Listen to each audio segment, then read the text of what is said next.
Carver Mead is the main author of the textbook on VLSI design. The VLSI concept that he invented, which is called structured custom design, is used by practically all the chip manufacturers these days. The transistor was invented in 1947.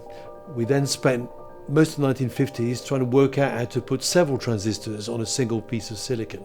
But we wouldn't have our smartphones today without very large-scale integration, VLSI, literally putting hundreds of millions of transistors on a single piece of silicon. Carver Mead's register is quite extraordinary.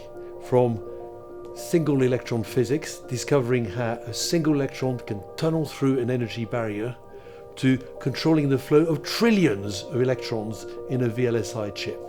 His impact over multiple scales has been phenomenal. Carver Mead is the ultimate Renaissance man in the field of electronics.